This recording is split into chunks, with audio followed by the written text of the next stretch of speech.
Los ponentes En un entorno de alcoholismo, la familia, los amigos se diluyen. Actúa.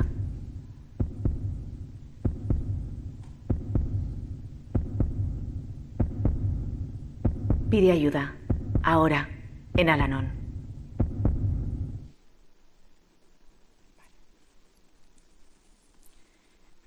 Buenas tardes. Vamos a iniciar una mesa redonda de profesionales con motivo del 58 aniversario de Al-Anon Alatín en España. Y quiero agradecer a la Fundación La Caixa que nos haya dejado las instalaciones para poder celebrar este evento. También quiero agradecerles a los profesionales que tengo en la mesa su generosidad y al público asistente. Agradeceríamos que nadie se quitara la mascarilla, los de la sala, y solamente se la quitaran los ponentes mientras dé su ponencia. Yo me llamo Mari Carmen Martínez, soy la directora de los grupos de familia Al-Anon Alatín de España, y para aquellas personas que no conozcan qué es Al-Anon, voy a explicar brevemente qué es Al-Anon.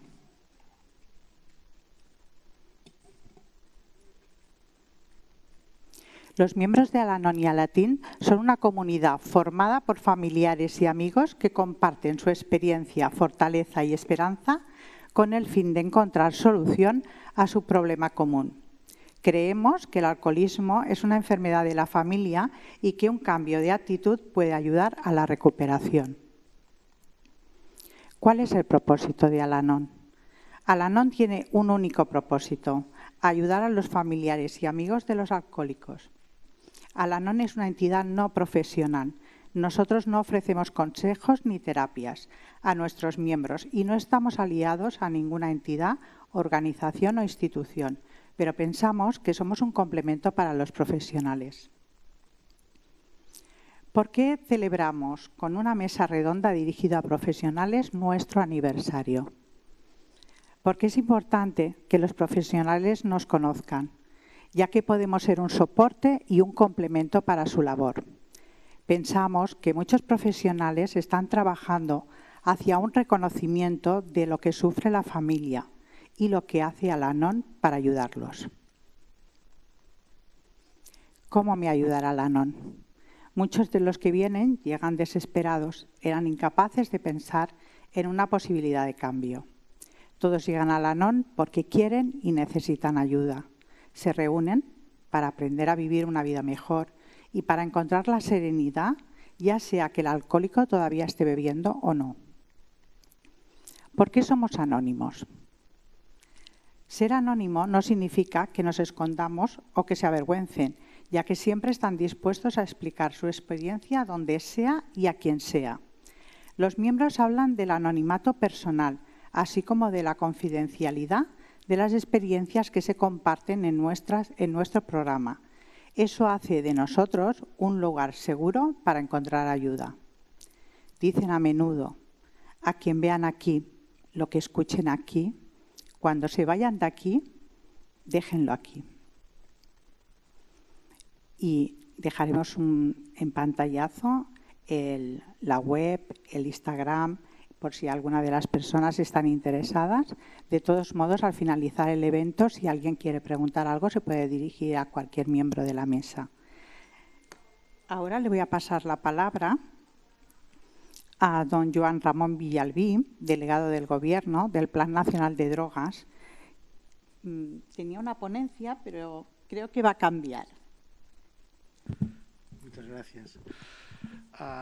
Bueno, muchas gracias a todos. La verdad es que para mí es un placer, un honor y un placer muy personal estar aquí esta tarde con vosotros, porque me siento muy entre amigos profesionales, algunos que hace muchos años que nos conocemos, otros que hace menos, otros que acabamos de conocernos, pero que compartimos muchas cosas, y luego simplemente amigos, personas como Carmen, como Marta, como otras personas que hace años que nos conocemos y nos apreciamos mucho.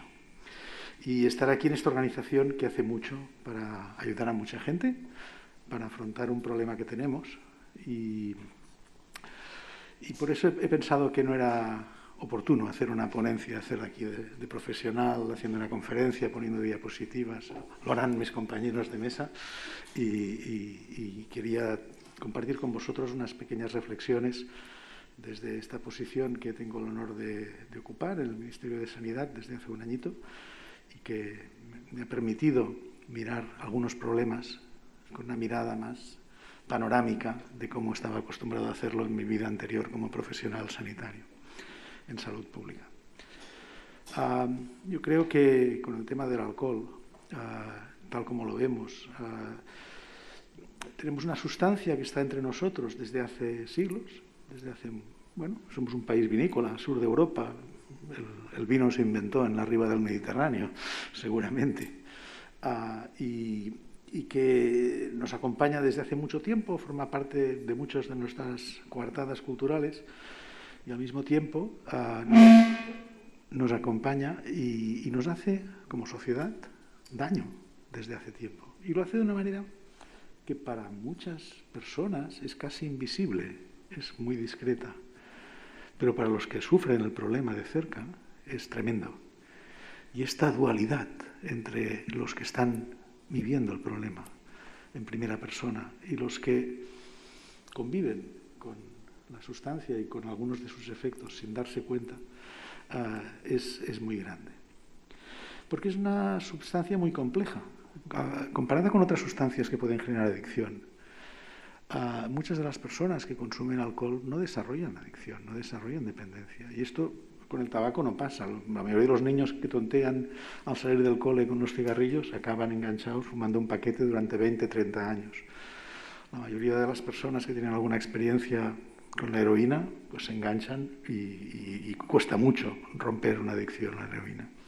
Sin embargo, muchas de las personas que utilizan alcohol, y pasa con alguna otra sustancia con potencial adictivo también, no desarrollan dependencia, pero algunas la desarrollan. Y puede ser las dependencias más destructivas que hay para la persona que lo sufre y también para las personas en su entorno inmediato. O sea, no solo afecta al consumidor, puede afectar mucho a las personas en su entorno. Y esto hace que sea una sustancia muy peculiar y esto hace que la percepción de sus efectos negativos queda oculta para muchas personas. Efectos negativos que son muy diversos, ¿no? Y que dependen mucho de las circunstancias. Entre las sustancias con potencial adictivo, el alcohol es la más presente y la más consumida y la más barata en nuestra sociedad. De manera que el 70 o el 80% de las personas han consumido, dicen, si se lo preguntamos en una encuesta, nos dicen que han consumido alcohol el último año. Y alguna vez en la vida, pues prácticamente el 90%. La proporción de personas que beben alcohol cada día es más pequeña. Y además de ser más pequeña, es cada vez menor. Porque la sociedad está cambiando y en la sociedad agrícola de trabajos que exigían ganarse el pan con el sudor de la frente, muchas personas pues tomaban alcohol cada día con la comida, pero en la sociedad de servicios urbana en la que vivimos esto es menos cierto y hay muchas personas que no beben cada día y sin embargo algunas de ellas beben de forma muy intensiva los fines de semana y se intoxican de forma intensa los fines de semana. O sea que el patrón está cambiando, ¿no? Y como responsables del problema de las drogas y las adicciones, pues, ¿qué es lo que nos ha de preocupar más, ¿no? El que bebe algo, el que bebe cada día, el que bebe demasiado, el que se intoxica con frecuencia, el que desarrolla problemas y pese a tener problemas no es capaz de cambiar. Yo creo que estos son los que necesitan más ayuda, pero al mismo tiempo hemos de ser conscientes de que esta situación se produce en un contexto, por unas circunstancias que la hacen más fácil que pase.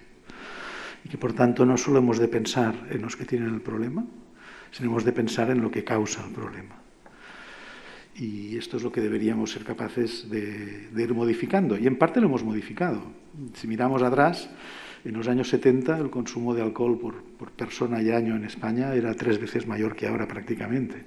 Era casi de 30 litros de alcohol puro por habitante y año. Ahora estamos alrededor de 10 litros de alcohol puro por habitante y año. Muchísimo menos.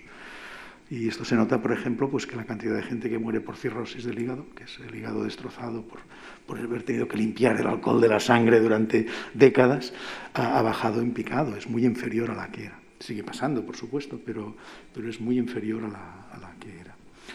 Entonces hay que ser consciente de todo esto, hay que ver que el alcohol no solo produce daño al que bebe demasiado durante demasiado tiempo, sino también a personas que un día tienen un encuentro con el alcohol que acaba mal, van a una fiesta y luego conducen y están intoxicados y se la pegan. Y no bebía casi nunca. Por tanto, no es solo un problema de la adicción debido al alcohol. Hay otros efectos negativos del alcohol que hemos de tener en cuenta y nos preocupa mucho en este siglo XXI que en los adolescentes este patrón de consumo de fin de semana, de beber muy intensamente por la noche y quizás no volver a beber en toda la semana, esto no es trivial, esto deja huella, esto deja impronta y esto es algo que tenemos que intentar evitar. ¿Qué se puede hacer? Bueno, se pueden hacer muchas cosas, pero yo diría que hay 4 cosas que son las que tenemos más presentes y que nosotros intentaremos que avancen. Cuesta mucho porque las resistencias son tremendas, porque el alcohol tiene detrás unas industrias, unas empresas que ganan dinero con el alcohol y que hacen todo lo posible por seguir ganando dinero o por ganar más, porque hay una cosa más adictiva aún que el alcohol, que es el dinero, la codicia, la especie humana. Esto está desde la ley de Abraham y Moisés, o sea, lo hemos de saber. Por tanto, cada vez que hay intentos de regular algunos aspectos para hacer más fácil que no se beba tanto, siempre hay reacciones muy fuertes de la industria del alcohol que toca todas las teclas posibles para que esto no pase, y lo hemos vivido repetidamente. Yo creo que es importante seguir ofreciendo y ampliar la ayuda para quien la necesita. Hay ayuda para quien la necesita. Cuando yo era estudiante de medicina, en Barcelona había apenas 2 dispensarios de alcohología, uno en el Hospital Clínico y otro al lado del Arco de Triunfo. Y no había más. La mayoría de las personas que tenían un problema con la bebida no encontraban ayuda profesional, no la había. Y bueno, pues como que desarrollamos una red de centros ambulatorios para el tratamiento de las adicciones y lo hicimos por la heroína, por la catástrofe de la heroína en los años 70 y 80, a la que el problema de la heroína se estabilizó. Esta red ha podido ayudar a muchas personas con otras dependencias y hoy día el primer motivo de consulta en la red de tratamiento de adicciones es el alcohol en toda España, que no es una sustancia ilegal como la heroína o la cocaína, pero es el primer motivo de petición de ayuda por adicción.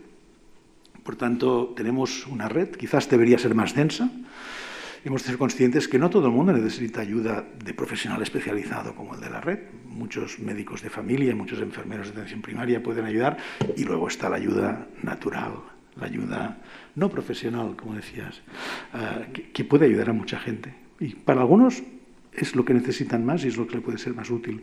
Para otros es un complemento la ayuda profesional y un refuerzo.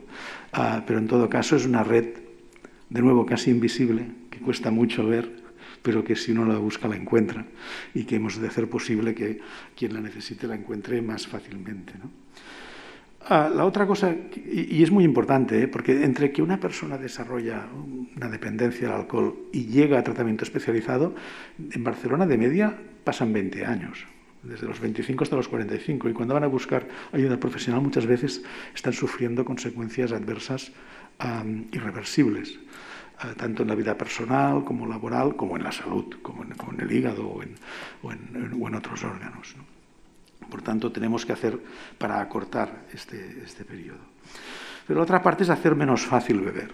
Si todo el mundo bebe menos, habrá menos personas que desarrollen dependencia. Por tanto, el hecho de que el alcohol sea tan barato en nuestro país, que sea más barato que la leche, que sea más barato que el pichi catalán, esto no nos ayuda. Si pudiéramos subir los impuestos sobre el alcohol, si pudiéramos convencer a los ministros de Hacienda, que siempre quieren dinero, de que aquí pueden recaudar un poquito más y ayudar seguramente a más gente, pues esto estaría bien. Y yo creo que aquí podemos avanzar. Tengo la esperanza que avanzaremos en los próximos años. Y también la disponibilidad. Tenemos una oferta de alcohol muy grande. Tenemos una densidad de locales que venden alcohol, no solo bares, sitios donde se consume, sino que en realidad todo el comercio alimentario en nuestro país ofrece alcohol a muy bajo precio. Y antes el comercio alimentario cerraba a las 8, ahora muchos abiertos hasta las 11, algunos abiertos 24 horas al día, 365 días al año. Por tanto, la oferta de alcohol muy barato es muy grande y esto es algo que no nos va bien. Bueno, ponemos límites a edad. A los menores de 18 años figura que no se les vende. De hecho, en algunas partes de España es verdad, apenas se les vende, en otras no, porque nadie lo hace cumplir. Hay que trabajar porque esto cambie, porque esto mejore. Y el tema de los horarios también es importante. Y luego, pues, tenemos otros aspectos que también son muy importantes para cambiar la cultura del alcohol, que es el alcohol y la conducción. Y esto en España es una historia de éxito. En pocos años, las lesiones por tráfico vinculadas con el alcohol y, en general, las lesiones por tráfico han bajado tremendamente. Y esto es un progreso muy importante del que hemos de ser conscientes y del que hemos de estar orgullosos. Y puede seguir mejorando.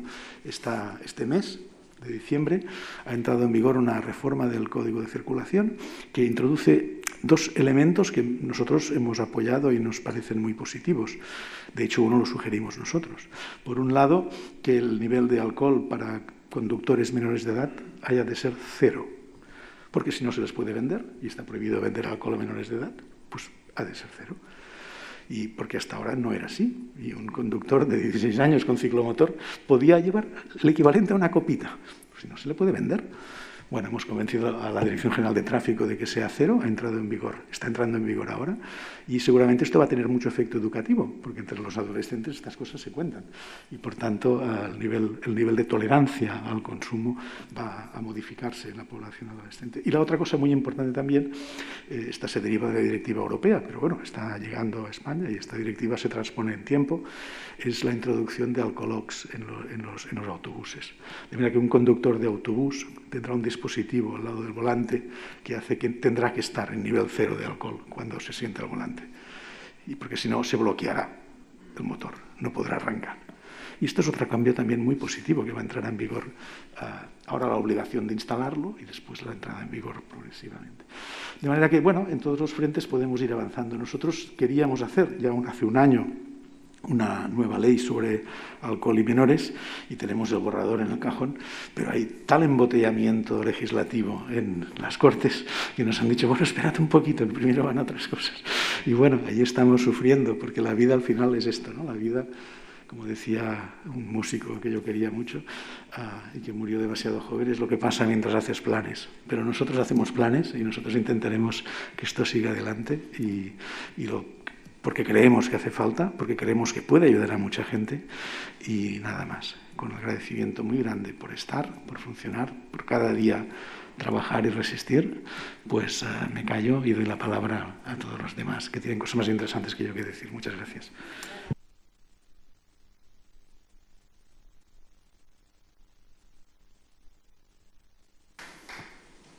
Ahora le pasamos la palabra a Carmen Tello, psicóloga clínica, presidenta de la Asociación Catalana para la Infancia Maltratada, ACIM, y presidenta de la Federación de Asociaciones para la Prevención del Maltrato Infantil, FAMI.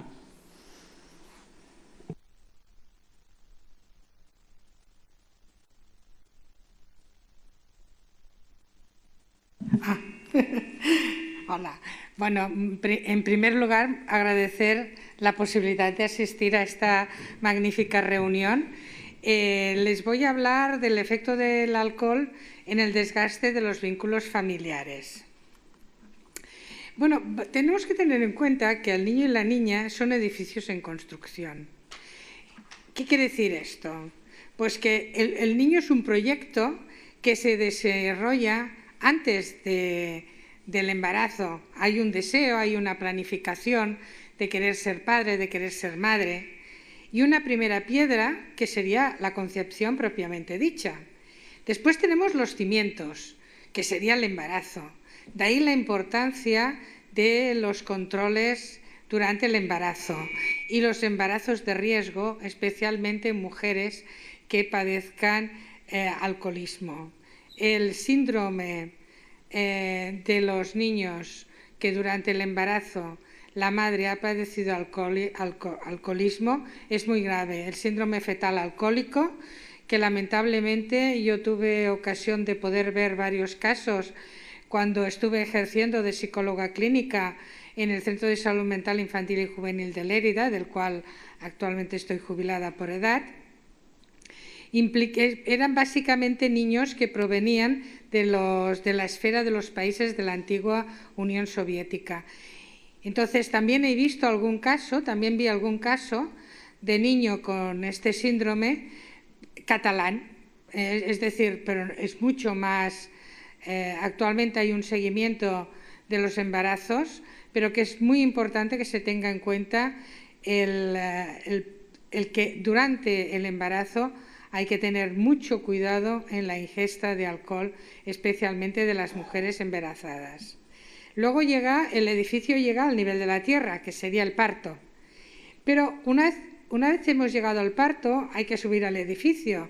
Hay que ver cómo este niño y esta niña le damos una vinculación afectiva que le permita subir paredes firmes que aguanten su evolución a lo largo de su vida. Y las paredes maestras. Las paredes maestras serían los vínculos y las emociones. Les voy a pasar un pequeño vídeo porque me parece que es muy interesante, que es la importancia de las vinculaciones afectivas en la primera etapa de la vida.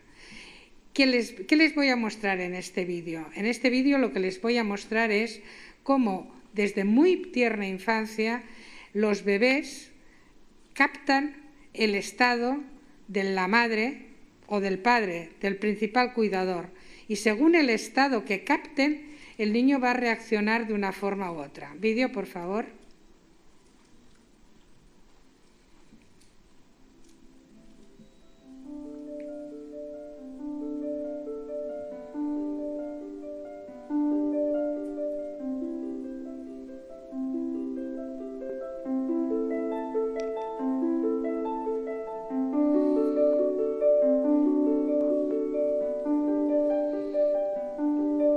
Esto sería cuando hay una buena relación, pero fíjense ustedes en la reacción del niño, del bebé, cuando la madre adopta otra actitud. Cuando no hay respuesta a las necesidades del bebé.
Bueno, ya está, gracias. Bueno, como han podido usted ver en este pequeño vídeo, qué importante que es todo lo que tiene que ver con el lenguaje no verbal. Y el lenguaje no verbal nos afecta desde la más tierna infancia. Cómo este bebé, si va a responder o no, depende de la respuesta o no de la mamá. De ahí la importancia cuando hablamos de relaciones familiares. Dentro de las relaciones familiares es tan importante el lenguaje verbal, pero muchísimo más el lenguaje no verbal, lo que no se da por entendido. Entonces hablaríamos que hay diferentes tipos de vinculación afectiva. Hay vinculaciones afectivas seguras y hay vinculaciones afectivas inseguras, que sería la respuesta que nosotros damos delante de determinadas situaciones que nos podemos encontrar a lo largo de nuestra vida. Este tipo de vinculaciones se establecen desde la más tierna infancia, es decir, según tú te has relacionado, según tú te has podido vincular afectivamente, vas a tener una vinculación afectiva segura, insegura o altamente insegura. Cuando hablamos de vinculación segura, hablamos que los otros son considerados como una fuente de confort, que uno tiene acceso libre a los recuerdos infantiles, que somos capaces de confiar en los otros, que tenemos un discurso coherente y que tenemos capacidad para reflexionar sobre uno mismo y sobre los otros. Es decir, que tenemos capacidad de mentalización y capacidad de empatía, que quiere decir poder entender al otro sin confundirse. Pero ¿qué pasa si estamos delante de una vinculación insegura? Puede ser de tipo evitativo o de tipo preocupado. ¿Qué sería una vinculación evitativa? Pues sería mantener delante de una situación que nos produce mucho daño, mucho padecimiento. Lo que nosotros establecemos es una distancia en las relaciones. Desvía la atención de las fuentes que producen ansiedad para evitar las emociones. No puede hablar de las emociones que se le conectan con recuerdos de su infancia. Y el discurso, aunque es coherente, tiene poca capacidad para reflexionar. Serían aquellas personas que delante de una situación de alto padecimiento hacen como un cierre emocional y a mí no me pasa nada. O racionalizan la situación. No, pues es normal, ¿no? No me pasa nada, es normal, pero hay un bloqueo. Y yo digo que este bloqueo es como cuando uno se hace una herida, ¿vale? Cuando uno se hace una herida, lo que tenemos que hacer es apretar bien para que salga todo el pus, porque si no sale el pus y la tapamos mal, corremos un riesgo de cangrenar, ¿vale? Pues el evitativo lo que hace es cerrar en falso. Pero ¿qué pasa en el preocupado? El preocupado es justamente lo contrario. Se pasa el día rumiando, dando vueltas, y mira qué desgracia, y por qué me ha pasado a mí, y que no sé qué, y que no sé cuánto. Pero es un dar vueltas sin salida, ¿vale? Es decir, muchas dificultades para organizar sus emociones, mucho resentimiento en relación a situaciones de su infancia. Busca seguridad pero no la encuentra nunca. Es decir, son aquellas personas que tú tienes la sensación que cuando hablas con ellas te echan la mierda encima, con perdón de la expresión, pero que da la impresión de que tú todo lo que intentas ayudarles no cae en saco roto, porque ellos siguen con su su rumiación sin modificar y tienen un discurso muy incoherente. Y entonces encontramos también la vinculación altamente desorganizada, que serían los desorganizados, que son aquellas personalidades que están muy ligadas a haber tenido antecedentes muy graves durante la infancia, relacionados con maltratos, valga la redundancia, muy graves, haber padecido situaciones de violencia muy importantes, tanto psíquica como emocional, o hasta temas de abuso, de haber padecido abuso sexual. ¿Qué sería la característica de una base segura? Pues la capacidad de empatía de los padres o cuidadores principales. ¿Qué quiere decir esto? Entender lo que el niño y la niña siente, tener capacidad para responder de manera adecuada, tener disponibilidad de prestar seguridad y validar emocionalmente al niño y a la niña, lo cual nos permite desarrollar la capacidad de supervivencia y tener representaciones adecuadas del mundo interno y del mundo externo. ¿Qué quiere decir esto? Que realmente cuando tú tienes una base segura, el que te permite es que delante de situaciones de crisis o de frustración, no es que estés vacunado, sino que tienes más capacidad para poderte salir de las mismas. Tienes capacidad de reflexión, tienes capacidad de mentalización, tienes inteligencia emocional. ¿Qué quiere decir inteligencia emocional? La inteligencia emocional tiene que ver y no tiene que ver con el coeficiente intelectual. Yo recuerdo haber oído, y supongo que ustedes también, decir, mira que era listo este niño o esta niña, pero no ha hecho nada en su vida. Es eso. Una cosa es el coeficiente y otra cosa es la inteligencia emocional, es decir, la capacidad de poderse organizar delante de situaciones de frustración o que producen un padecimiento. ¿Y qué sería la parentalidad positiva? La parentalidad positiva se centra básicamente en la capacidad de los miembros de la unidad familiar para quererse de manera incondicional, respetando las diferencias individuales de cada uno de sus miembros. En los casos en los que se produce el alcoholismo familiar del padre o de la madre, esto está muy complicado de organizar. Lo que dice la literatura es que dentro de las patologías de gravedad es muchísimo más grave que el alcohólico sea la madre que el padre, porque la madre siempre actuaría como factor de protección cuando el padre es un alcohólico. Y en caso contrario, la literatura dice que es un factor altamente de riesgo si es la madre. Vínculo del padre o la madre alcohólico. ¿Qué tipos de vínculos desorganizados o no seguros se hacen? Por ejemplo, el discurso ambivalente. Es decir, al niño de golpe y porrazo se encuentre que el papá o la mamá son personas amorosas, pero que cuando están alcoholizados es como si se transformaran, si fueran aliens. Y esta ambivalencia, es decir, la persona que yo quiero de golpe y porrazo se transforma en una especie de alien, esto genera una situación de confusión muy importante y también puede generar sensaciones de culpa. ¿No será que yo soy el culpable de que el papá o la mamá se transforme en un alien? La conducta cambiante, otro elemento, que nunca se saben cómo van a estar o cómo van a reaccionar. Es decir, lo inseguro es que 2 y 2 son 4, ¿vale? Esto es seguro, pero puede ser que 2 y 2 sean 5, sean 2, sea 1, sea 0. El no tener una capacidad de poder entender que si se hace A, la reacción va a ser B. No, si se hace A, la reacción puede ser B, C, Z, alfa y omega. Y otro punto muy importante es la inversión de roles. ¿Qué quiere decir inversión de roles? Pues la inversión de roles es que muchas veces los hijos se transforman en padres de sus propios padres. ¿Cuántas veces el hijo o la hija ha ido a buscar al padre al bar?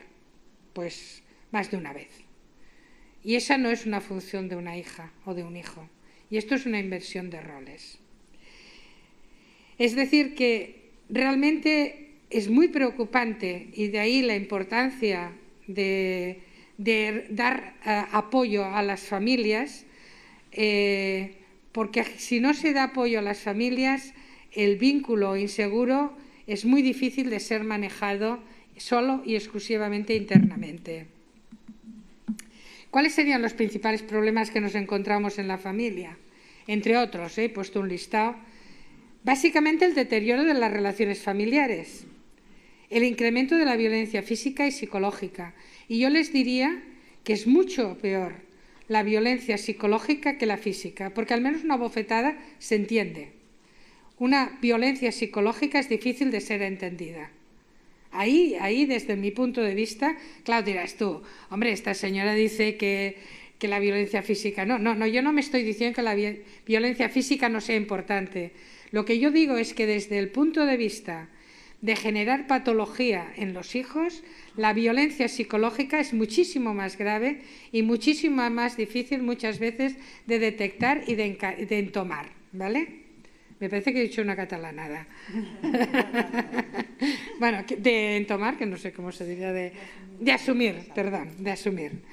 Luego los problemas sanitarios derivados, las dificultades económicas y sobre todo las separaciones conflictivas. Las separaciones conflictivas normalmente son un no tener en cuenta realmente al hijo o a la hija, sino que el hijo y la hija se transforman en objetos a manipular en contra del otro, pero cuando estamos hablando de que la separación se da en los casos donde uno de los miembros es un alcohólico, la complicación puede ser muchísimo más elevada, ¿no? ¿Y qué problemas nos encontramos en los hijos? Pues problemas somáticos, problemas que muchas veces no se encuentra la relación de que, por ejemplo, un problema dérmico esté directamente relacionado con un factor de estrés, ¿vale? Entonces, lo que tenemos que tener en cuenta es que hay toda una serie de factores de estrés derivados del padecimiento dentro de un sistema familiar que pueden rebotar en lo somático, ¿vale? problemas psicológicos, como no decirlo. Y cuando hablo de problemas psicológicos, una de las cosas que me parece que es interesante que tengamos en cuenta es el aprendizaje de conductas.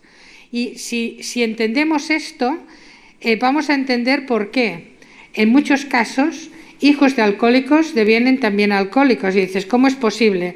Justamente por un aprendizaje de conductas.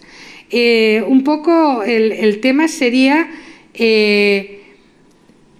como una situación especular, ¿no? Es decir, este es el modelo, pues lo repito, consciente o inconscientemente, ¿no? O se repite como que tú eres un alcohólico o una alcohólica, o estableces relaciones afectivas con un alcohólico o con una alcohólica, ¿no? Y esto tiene mucho que ver con aprendizajes de conducta muy relacionados con las vinculaciones afectivas inseguras que les he relatado antes. Trastornos de conducta, fracaso escolar. ¿Por qué? Porque el fracaso escolar, piensen ustedes que una de las preguntas es ¿por qué aprendemos? ¿Por qué queremos conocer cosas? Aprendemos porque queremos conocer cosas. Aparte de tener contento al papá o a la mamá, porque nos interesa conocer el mundo que nos rodea.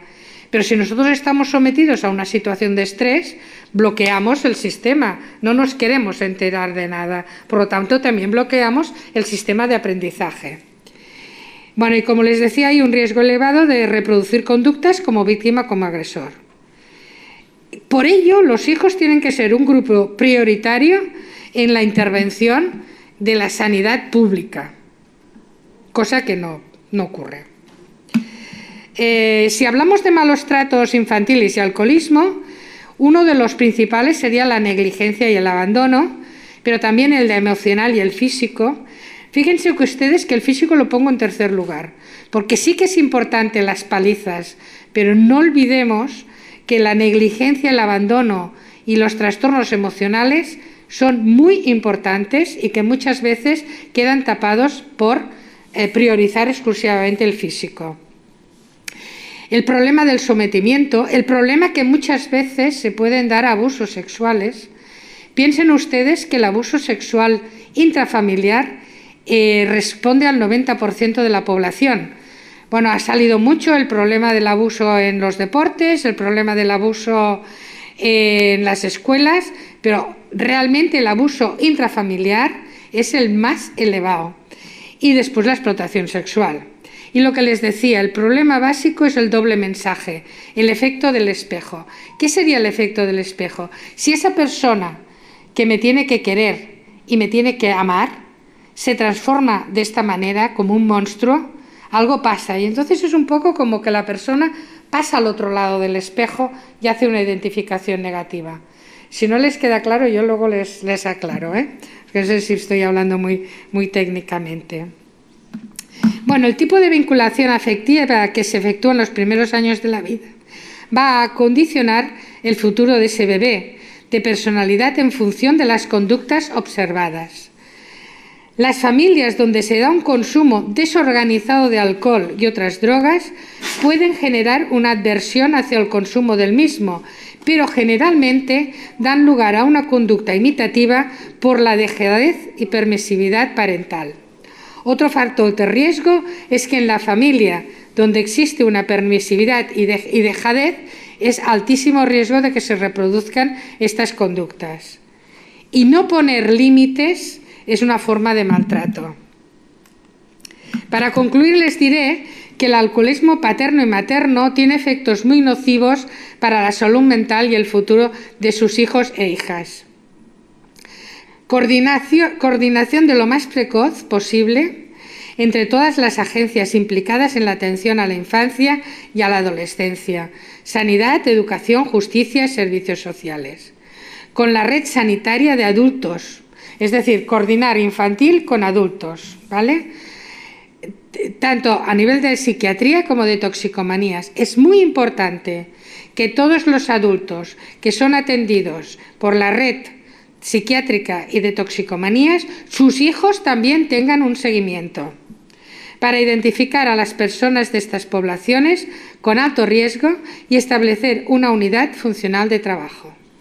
Por lo tanto, pensamos que es muy importante asociaciones como Al-Anon y Alantín para empoderar a las familias y poder salir de esta chacra social. Bueno, y muchas gracias por su atención.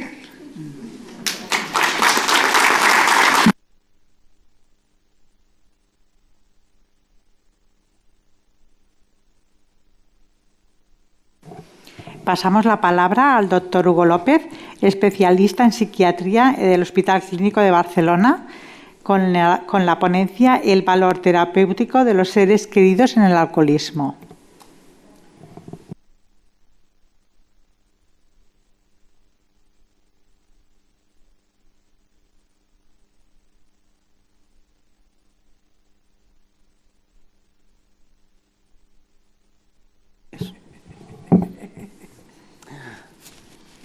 Bueno, muchas gracias por la invitación a Al-Anon y a Latín y por dejarme compartir mesa con unos profesionales tan interesantes y de los que estoy aprendiendo tanto. Yo voy a hablar un poco del valor terapéutico de los seres queridos en el alcoholismo. Yo trabajo en el Hospital Clínic y concretamente yo trabajo en interconsulta. Yo veo a los pacientes que ingresan, por ejemplo, con una cirrosis, como decía el doctor Villalbí, y que nunca han recibido tratamiento por su alcoholismo, y me llama el hepatólogo y yo me encuentro normalmente un paciente pues que no tiene muchas ganas de hablar con un psiquiatra, y mi trabajo pues es intentar entender por lo que ha pasado esta persona en un plazo breve de tiempo y llegar hasta él e intentar ayudarle a que se ponga en tratamiento. Entonces, nosotros tenemos un incremento en el último año de un 70% de las visitas. Hemos pasado de unos 700 pacientes al año a 1.200. El COVID ha hecho daño, es evidente. Las cirrosis, allá hay muchos estudios que nos hablan de que las cirrosis también han aumentado. Entonces, yo obviamente no puedo ver 1.200 pacientes al año. Y afortunadamente tengo residentes que trabajan muy bien y que ven muchos pacientes y los trabajamos en equipo. Y cuando a mí me presentan un paciente, una de las preguntas fundamentales es, vale, bien, ¿y qué soporte tiene esta persona? Y cuando identificamos el soporte es, vale, pues ahora vamos a convencer a esta persona que también nos vendría bien hablar con este familiar, ¿no? Que puede ser pues la esposa, puede ser un hijo adulto, o puede ser una madre o un padre. Y vamos a ver cómo podemos integrarlo ya en el tratamiento desde el principio. A veces tenemos más éxito, a veces tenemos menos. Pero lo que quiero transmitir un poco el mensaje, y por eso hablo de valor terapéutico, es porque muchas veces pensamos, ¿no?, la familia como la familia de los seres queridos como un receptor de los daños provocados por el alcohol. La Organización Mundial de la Salud emite un informe sobre la situación global del alcohol en todo el mundo de forma periódica. El último, si no me equivoco, es este de 2018, y uno de los puntos que más destacan es el daño a terceros, tanto de lesiones no intencionadas como los accidentes de tráfico, laborales, el síndrome alcohólico fetal, como lesiones más de tipo intencionadas, agresiones, homicidios. Pero después hay intangibles, cosas que no se pueden medir o que difícilmente se miden en los estudios, ¿no? La pérdida del bienestar de los familiares, el no tener un tiempo de calidad con esa persona que es importante para ti, el deterioramiento de la salud mental y física de estas personas, el no sentirse cuidado por personas que se supone que su rol es precisamente cuidarte, y seguramente un largo etcétera que aquí pues tienen mucho más que decir los propios afectados que no yo. Y es verdad que los familiares son receptores de estos daños, pero si hoy trabajamos desde una perspectiva, que es la que intentamos trabajar en el Hospital Clínic, que es desde la entrevista motivacional, y que no me extenderé mucho con esto, pero la entrevista motivacional tiene una característica, que es hablar de evocación. Evocación entendiendo que nuestros pacientes, pero también es extendible a la familia, a los seres queridos, los pacientes son fuente de solución también. Pueden aportar, tienen mucho que decir en el tratamiento. Entonces no solo son receptores de los daños, sino también son una posible fuente de soluciones. Y hay muchos modelos, yo no voy a hablar de todos, ni mucho menos, pero estos, de pronto, son algunos de los modelos, el modelo CRAF, el modelo multifamiliar, terapia sistémica, el diálogo abierto con grupos reflexivos, la terapia de pareja. Alguno voy a repasar, ¿eh? Por ejemplo, el CARF. El CARF es un acrónimo en inglés, que es el Community Reinforcement Approach and Family Training. No se trata de otra cosa que aquel paciente que es reticente al tratamiento, aquel paciente que no pide ayuda, ¿no?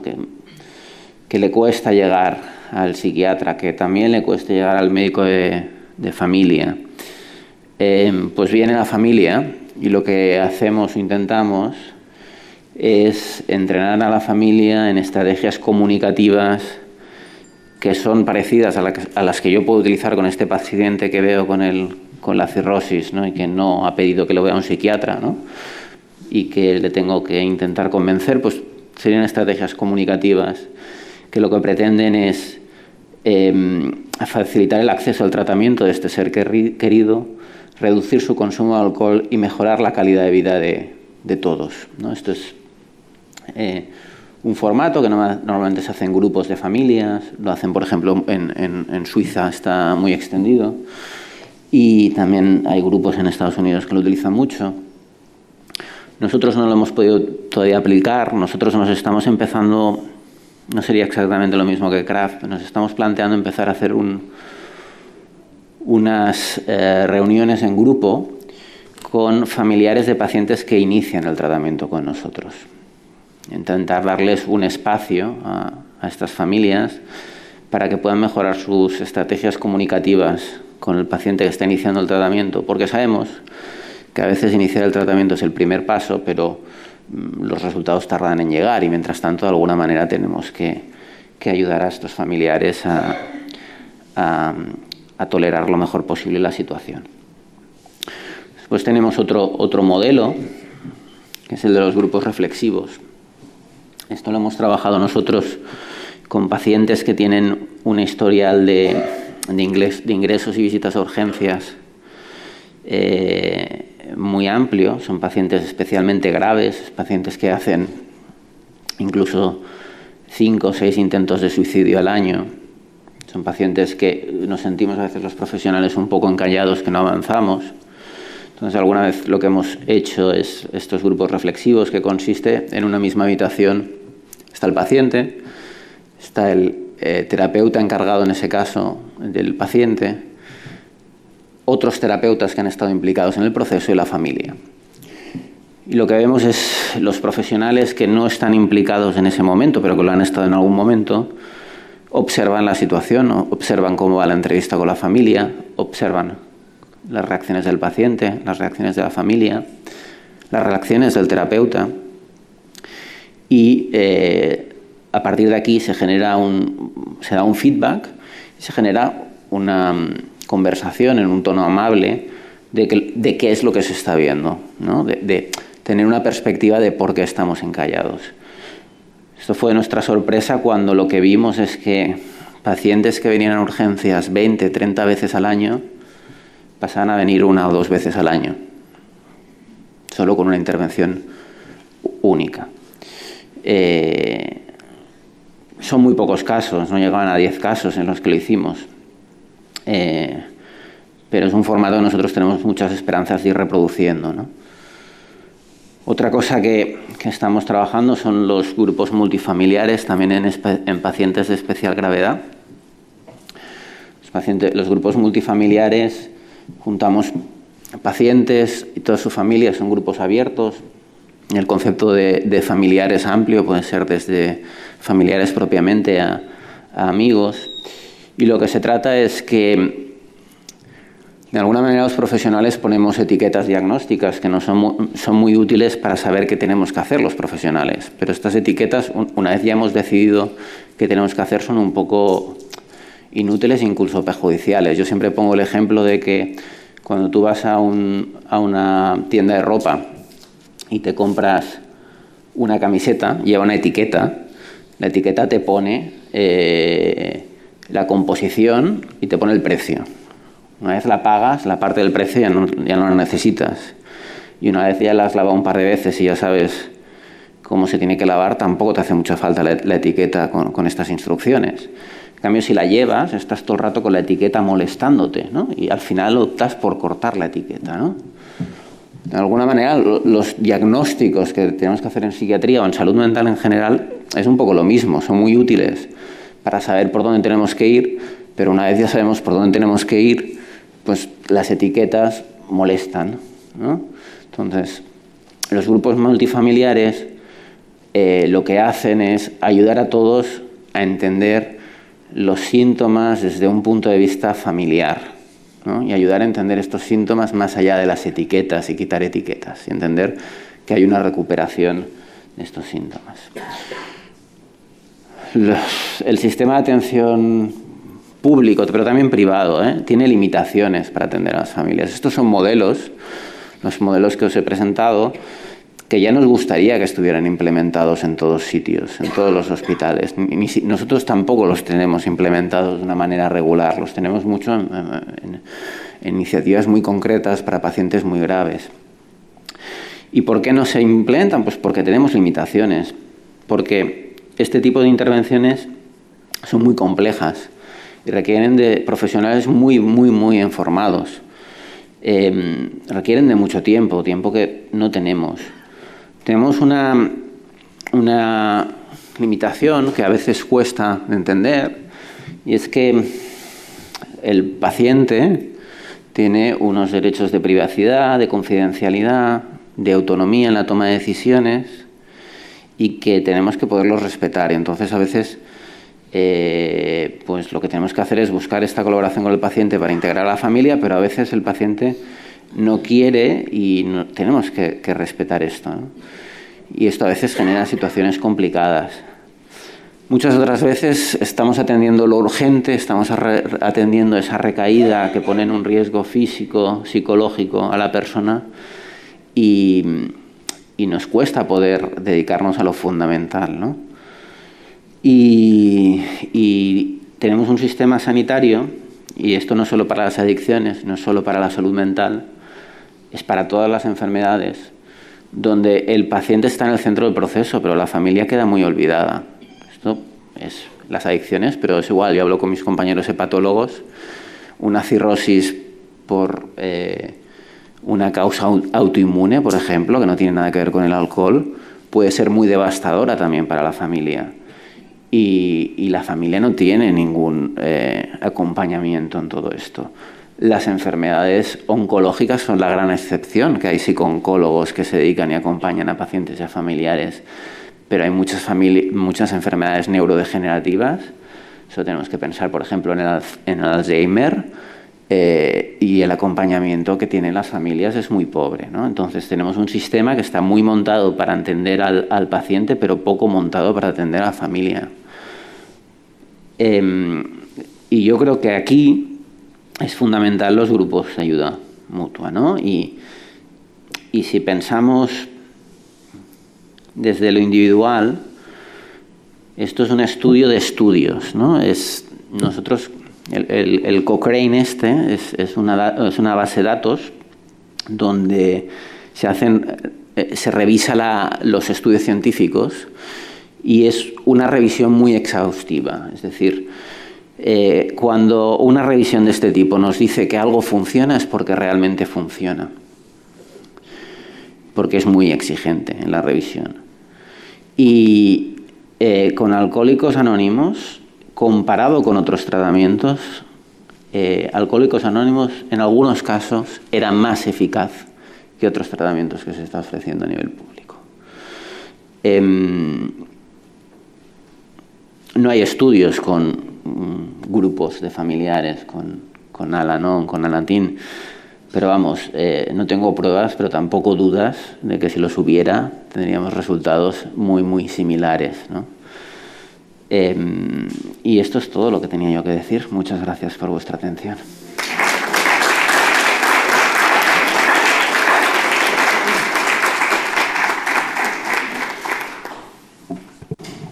Ahora le pasamos la palabra a Silvia Martínez, psicóloga y coordinadora del CAS Prat, formación en terapia familiar sistemática.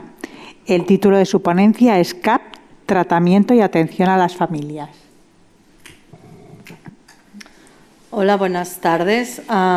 Primero de todo agradecer la invitación a la sesión, a esta mesa redonda donde podemos compartir experiencias. Y bueno, yo he intentado traer una pequeña exposición del trabajo que realizamos en el CAS del Prat. El CAS del Prat es el Centro de Atención y Seguimiento, el centro especializado en drogodependencias, alcoholismo y drogas del municipio del Prat, del Llobregat. Entonces, bueno, me comentaron la posibilidad, digo, bueno, pues os vengo a explicar un poco cómo entendemos y cómo trabajamos y cómo contemplamos la necesidad de la intervención de las familias en el proceso de tratamiento de los pacientes. El CAS del Prat es un CAS pequeño para el municipio del Prat, para las personas empadronadas en el Prat, mayores de 18 años.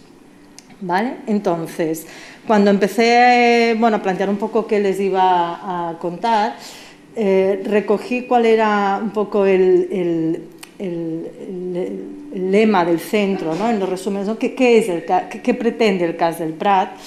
Y como tal, bueno, pensé, pues desde siempre ha contado con la necesidad de trabajo en familias, con el centro de tratamiento ambulatorio para las personas que sufren problemas por el uso, abuso o dependencia de todo tipo de drogas. Nuestra misión es atender a las personas con estos problemas de drogas y a sus familiares, os lo he puesto en grande, es decir, ya siempre ha formado parte de esta necesidad de forma integral, en todos los aspectos, personalizada y acogedora, para mejorar la calidad de vida y facilitar la integración social. Esto quiere decir, como me han presentado, yo hice formación en terapia familiar sistémica, por tanto para mí siempre ha sido importante, pero no todos los profesionales que a veces coincidimos en el trabajo diario tienen esta visión de la familia, tienen esta visión más amplia. Entonces siempre es un constante, ¿no? Porque a veces sí que los profesionales pueden ir variando, de hacer esta insistencia y hacer este trabajo conjunto, porque es nuestro trabajo también, tener en cuenta siempre las familias, ¿no? En el municipio del Prat es interesante el trabajo que se hace en red, quiero decir, como la importancia de una buena coordinación, de una buena derivación al centro especializado. Entonces, se ha hablado, por ejemplo, de la atención en primaria, ¿no? Las áreas básicas de salud, que hay 3 en el Prat, tenemos una estrecha relación y una alta coordinación, donde es muy importante también la función que el médico de familia ejerce. Y siempre, ¿no?, hacemos intercambios, ¿no?, y hablamos de pacientes e intentamos también que puedan hacer esta mirada amplia del paciente y de las familias, que vienen como primer punto de atención al centro de salud de primaria, donde ellos pueden, ¿no?, tener y recibir este apoyo. ¿Por qué? Porque si el médico de familia trabaja bien, si el médico de familia ya incorpora a la familia del paciente, si detecta algo más allá, cuando ya nos los derivan al CAS, hay un cambio ya de base, es decir, hay una intervención diferente, tanto el paciente como la familia ya vienen altamente motivados, dentro de estas fases de motivación al cambio en las terapias, ya vienen, ¿no?, mucho más predispuestos. ¿Vale? Quería hacer una especial mención, también otros centros como puede ser Salud Mental o el CESMIC, que colaboramos intensamente para el trabajo común en estos pacientes. También dentro de la salud mental infanto-juvenil realizamos una atención mensual para los jóvenes. En el CAS del Prat plantearíamos este tratamiento ambulatorio integral, teniendo en cuenta sesiones individuales, sesiones con la familia, es decir, sí que es verdad que podemos encontrarnos diferentes, ¿no?, tipos de realidades, que a veces ya vienen con la familia o a veces vienen solos, ¿no? El paciente viene solo o viene acompañado, ¿no? Pero nosotros igualmente siempre vamos a tener presente. Y esto es importante, porque cuando hacemos terapia familiar, a veces la familia no viene, pero la familia está presente en la sesión, Están presentes estos hijos menores o pequeños que no vienen al centro, ¿no? Pero los tenemos presentes, ¿no? Trabajamos también emocionalmente qué pasa, ¿no? Con todo el sistema. La terapia feminista es un sistema en el que ha habido, ¿no? Un miembro que está mal y todo el sistema está disfuncional.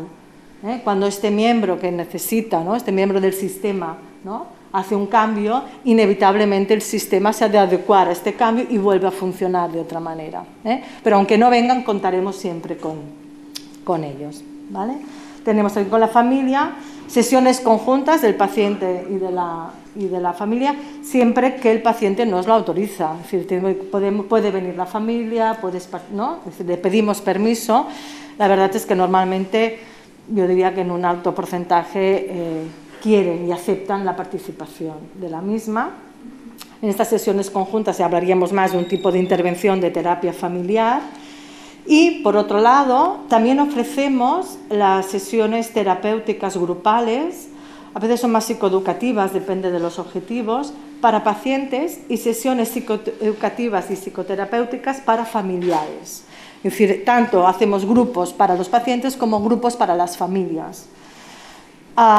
Es un objetivo anual, es algo que nos proponemos que cada año tiene que haber. La verdad es que con la pandemia ha habido un parón, en este sentido es verdad. Y sí que hay un planteamiento de a ver si para el año que viene podríamos enchegar lo que son los trabajos en familias multifamiliares, donde en la misma sesión está el paciente y las familias, todos, ¿no?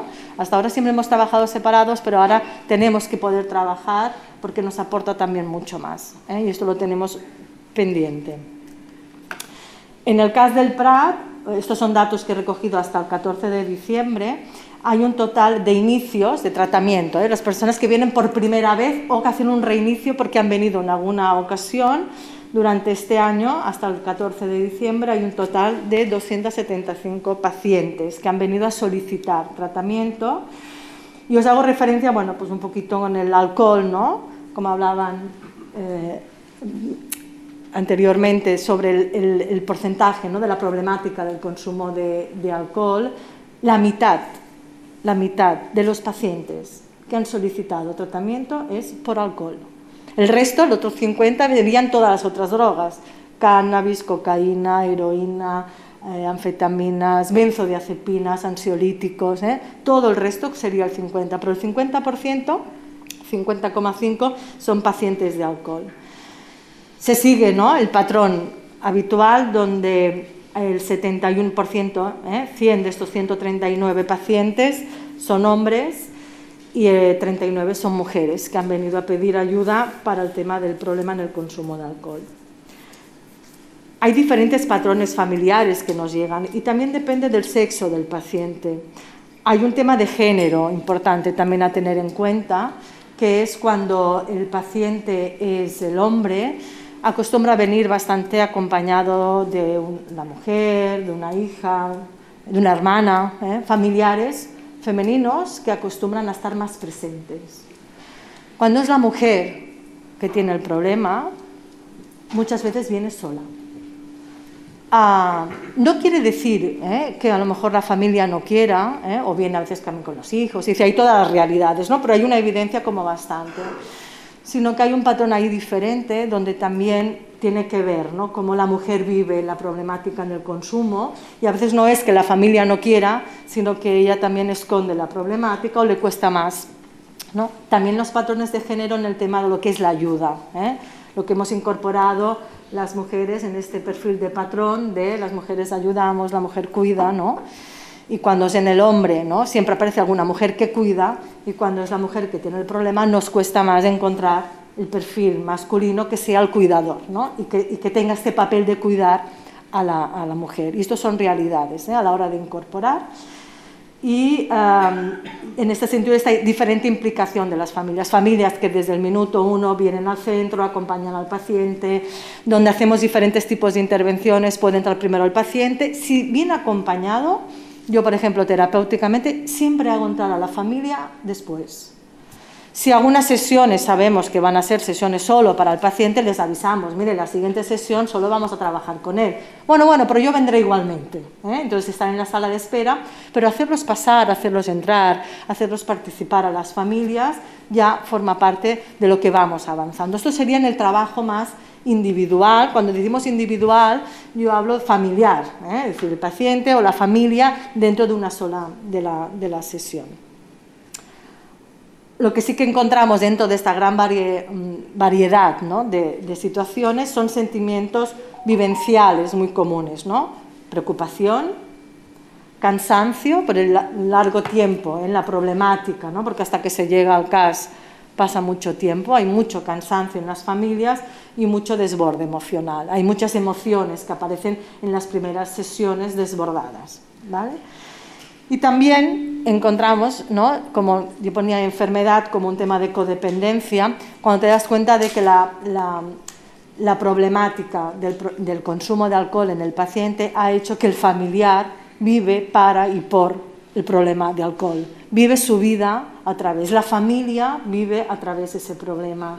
Todo gira en torno al problema, todo se ha movido, ¿no?, y se ha manipulado para esconder el problema, se han perdido trabajos para ayudar para este problema. Entonces hay como una relación de codependencia en que el familiar, a lo mejor pongamos la mujer, ¿no?, vive su vida a través de los últimos años de esta problemática. No sé si me entendéis perfectamente, ¿sí? Y eso es algo que se evidencia, ¿Cómo nos encontramos las familias cuando vienen? Cuando empezamos a trabajar en estos espacios, todavía no hemos llegado al grupo, estamos en un trabajo. Primero acercamos la familia, nos acomodamos, nos conocemos, ¿vale? Y lo que notamos más son unos síntomas de la familia de desconcierto y confusión. Venir al CAS no es fácil, venir al CAS es realmente a veces complicado.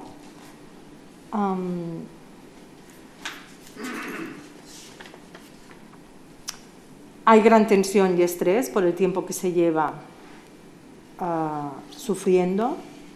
Alteración de las normas, costumbres y valores familiares, es decir, todo como que ha girado todo tanto en esta problemática del alcohol, hasta los propios valores han quedado, ¿no?, absolutamente.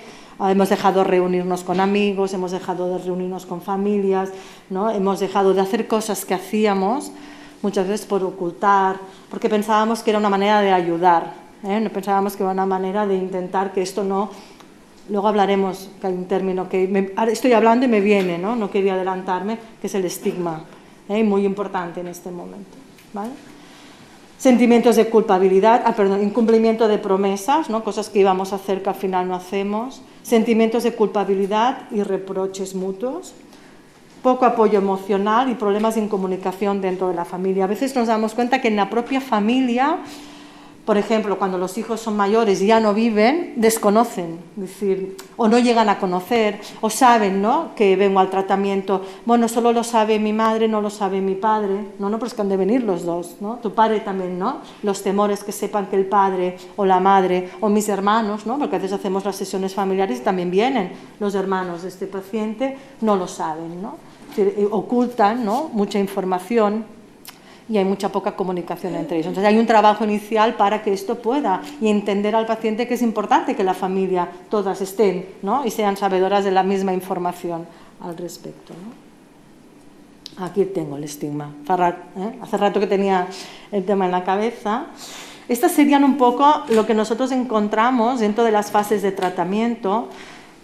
Cómo va evolucionando cuando el paciente ya empieza el tratamiento, cuando ya empezamos a dejar el consumo de alcohol. Inicialmente hay mucha duda y desconfianza, la familia duda que vaya a funcionar, tantas veces me ha dicho que no lo va a hacer y lo sigue haciendo, mucha desconfianza. Quieren, ¿no?, quieren intentarlo, están allí, pero se percibe normal, lógico, ¿no?, y muy legítimo después de tanto tiempo, ¿no?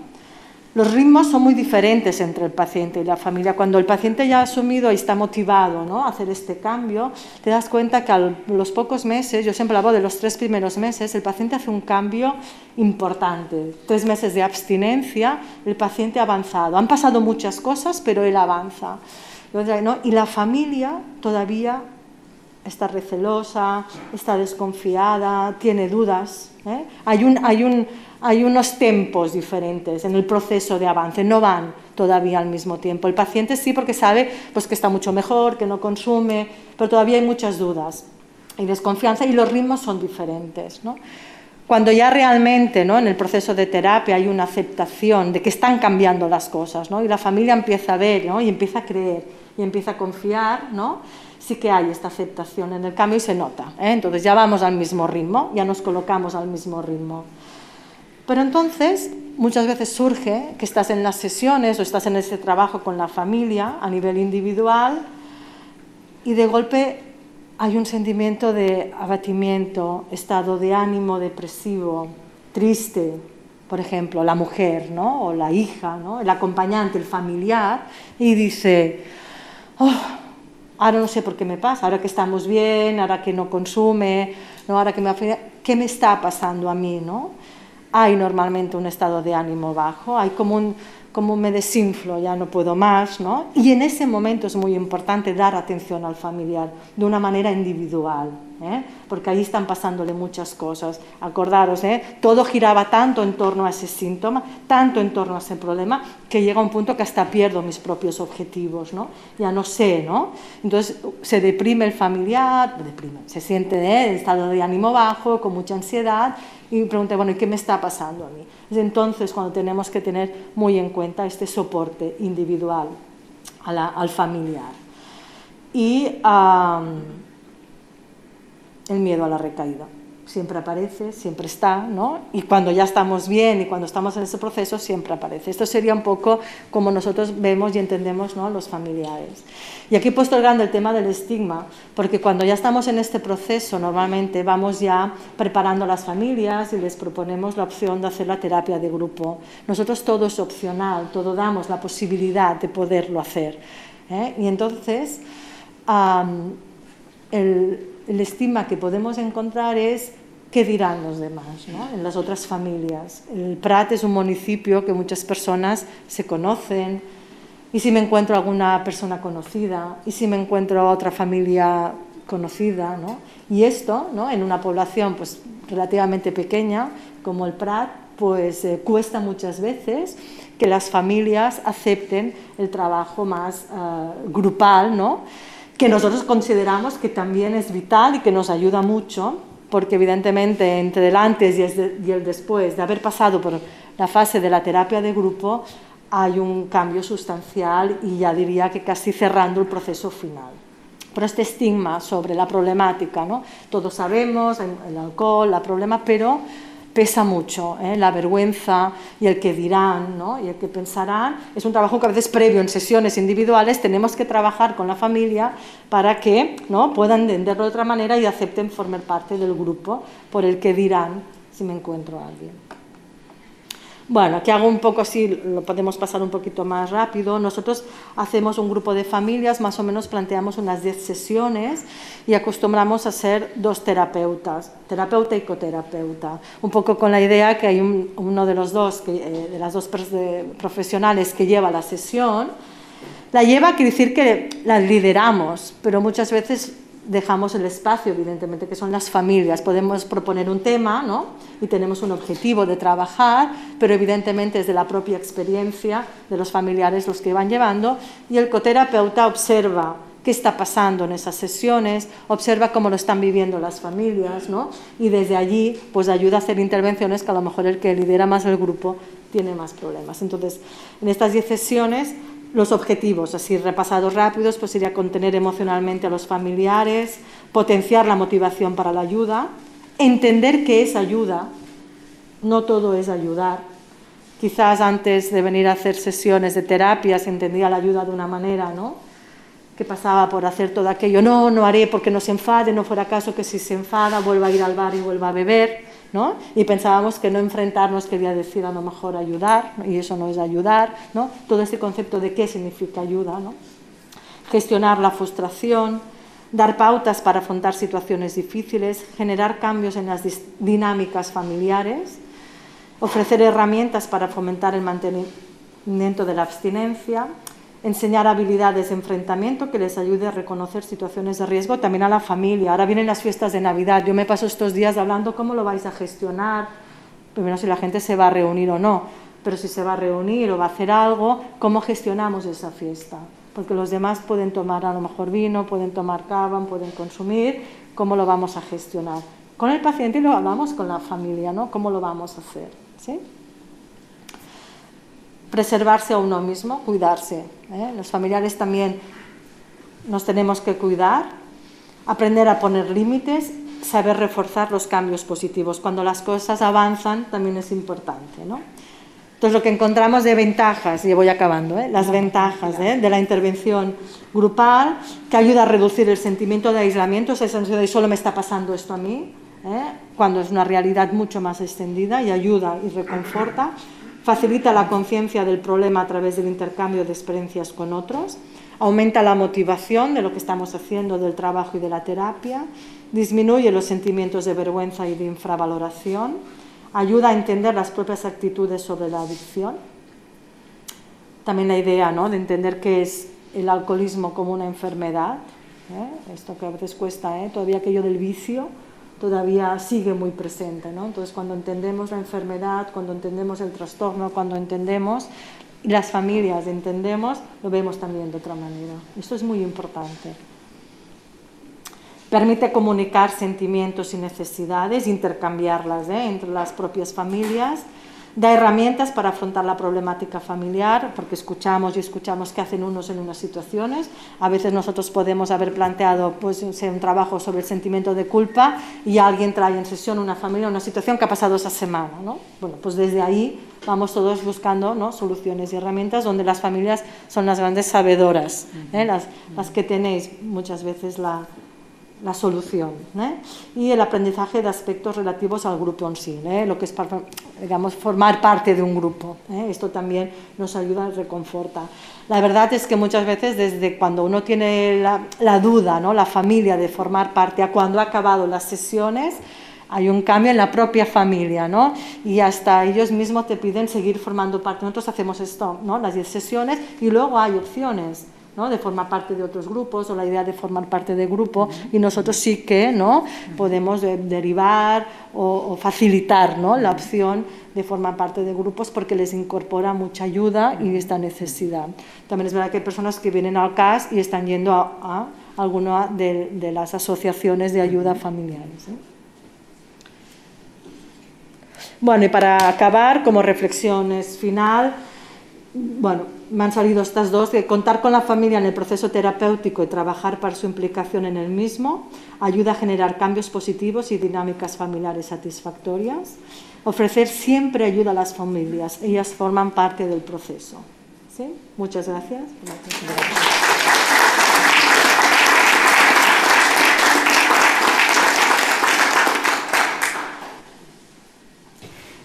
Para concluir la reunión, quisiera dar las gracias a todos los asistentes y a los ponentes que han intervenido esta tarde. No quería despedirme sin antes recordar lo que es Al-Anon y Alatín y cómo ayuda a los amigos y familiares de personas alcohólicas. En Al-Anon y Alatín perseguimos un único propósito: ayudar a los familiares y amigos de los alcohólicos. Hacemos esto practicando los 12 pasos, dando la bienvenida y ofreciendo consuelo a los familiares de los alcohólicos, y comprendiendo y animando al alcohólico. Al-Anon y Alatín no está liado con ninguna secta ni religión, entidad política, organización ni institución.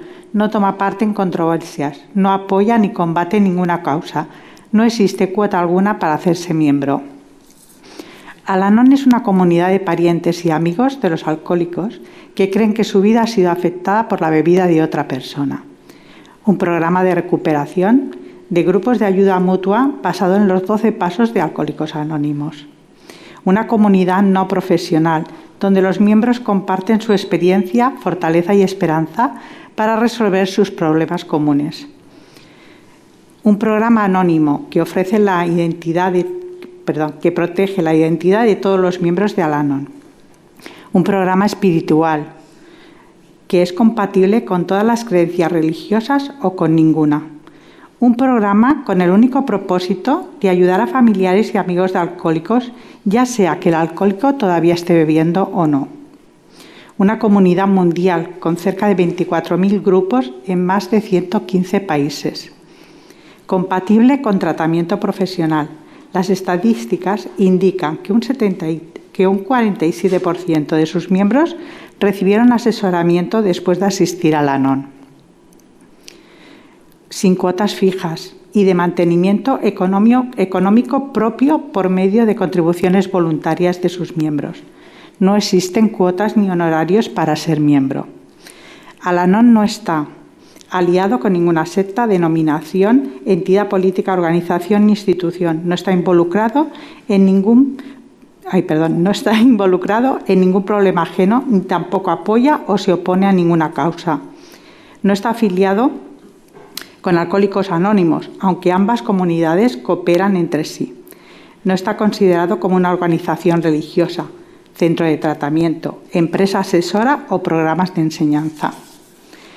No está destinado para familias de personas que abusan de las drogas, ni para individuos con otras dificultades, al menos que también exista un problema de alcoholismo. No está dirigido por profesionales. No está intentando reemplazar el tratamiento profesional.